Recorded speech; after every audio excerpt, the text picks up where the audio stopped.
Could we just see how many people here are registered organ donors? Okay, raise your hand. All right. So according to the U.S. Department of Health and Human Services, as of 2019, 95% of the U.S. adults supported organ donating, but only 58% actually signed up as organ donors. So we looked at how does that work. So my group and I have done extensive research on this topic, and ourselves are registered organ donors.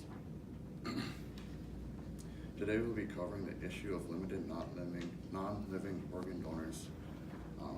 Some common reasons why people shy away from becoming a donor, and an easy way to fix the numbers and save lives. The effects of people not signing up to become donors are significant, and so are the effects of just one person signing up to become a donor when they die. Just from hearing those statistics, it's kind of obvious not enough people are donating, when in reality, according to the Cleveland Clinic, people can donate, and people of all ages should consider themselves potential donors for organ donation. And when a person dies, he or she is evaluated for donor suitability based on their medical history and age.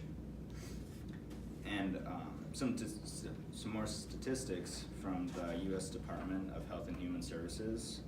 In January 2019, over 113,000 people were on the national transplant list, and in 2018, there were only 36,528 transplants.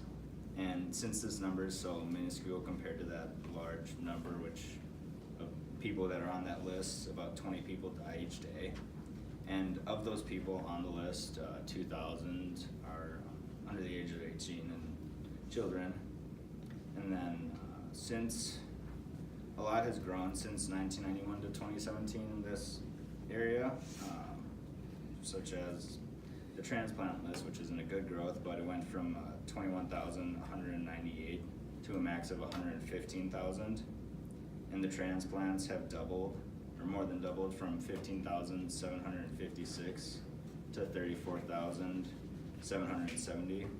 And the donors, still being the smallest number on here, went from 6,953 to 16,473. And just one donor is actually able to save up to 8 lives.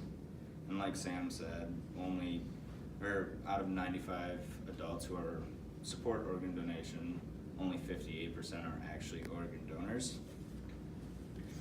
And some sad statistics from the American Transplant Foundation.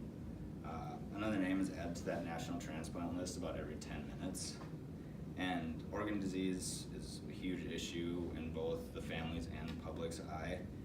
And a transplant could be the last resort and the only thing keeping them alive at this point.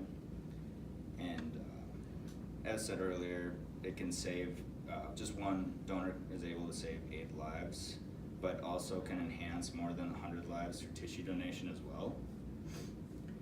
And things that can be donated are the liver, heart, kidney, pancreas, lung, intestine, cornea, middle ear, skin, bone marrow, heart valves, and connective tissue.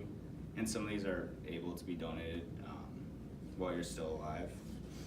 And upon research, I believe that these numbers really speak for themselves and show the need for donors. All right. Almost everyone knows that being an organ donor is beneficial and necessary to the community, but some are still hesitant to become one. Dr. Jeffrey Campson, a transplant surgeon at Primary Children's Medical Center in Utah, shares in an interview a couple of reasons why people are uneasy about becoming a donor. The first reason is the lack of being informed about the process in general, and then the second reason is the idea that their religion stands in the way. These are the 2 main reasons why people are hesitant to check yes for being a donor at the DMV. The absence of knowledge about organ donation in general is the first main reason why people might not want to become a donor. According to Tara Parker Pope, a writer for the New York Times, most licensed drivers are not signed up to be an organ donor because they have fears about the process. Parker Pope shares the following statistics. 23% of people fear that they are not healthy enough or are too old to become a donor, and 50% are concerned that doctors won't try as hard to save them if they know that they're a donor. 44% believe that there's a black market where they will sell and buy their organs. And 57% question if one can recover from brain death. These concerns show the lack of knowledge about the donation process and is one of the leading reasons why people don't want to become a donor. The second key reason is the belief that their religion won't allow it. However, according to an article by UNOS, the United Network for Organ Sharing, titled Theological Perspectives on Organ and Tissue Donation, donation is encouraged as a charitable act that saves or enhances life, therefore it requires no action on the part of the religious group. They then go on to share that this is the perspective of most religious groups.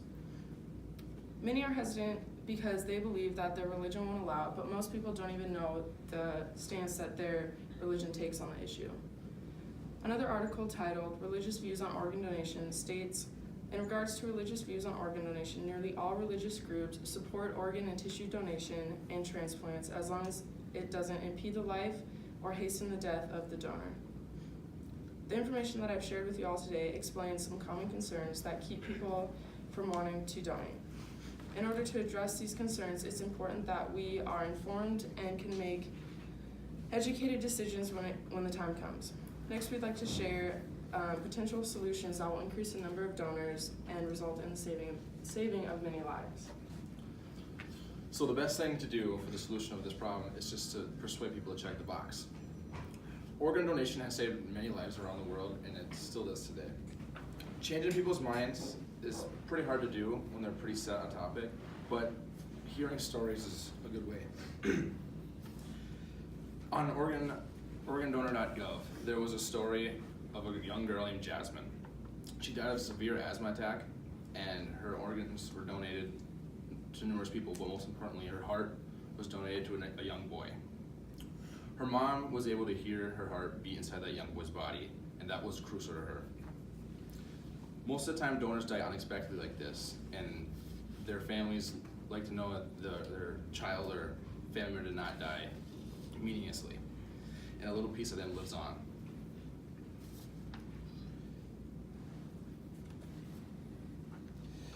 Really, there's not much of a downfall of being a donor. There's no upkeep on it. You just check the box, and it just follows you the rest of your life. You can be someone's hero. So just by checking a box, you can be someone's hero. There are numerous concerns that people have that make them not want to become a donor, but hopefully with a little knowledge, you will see the good in becoming a donor and not fall victim to make informed decisions. Not having enough donors is a huge problem right now, and it is simple to solve. Two main reasons people are not coming to become organ donors is because they're uneducated about the donation process, and because they believe the religion will not allow it, or is against donating organs. These concerns can be simply solved by informing the public so they can make smart, informed decisions when it comes to registering to become a donor. If you do sign up to become an organ donor after you die, your organ will be transplanted into a patient that will be used to keep them alive. As Jacob said, 36,528 transplants were performed in 2018. Together we can make that number grow even more.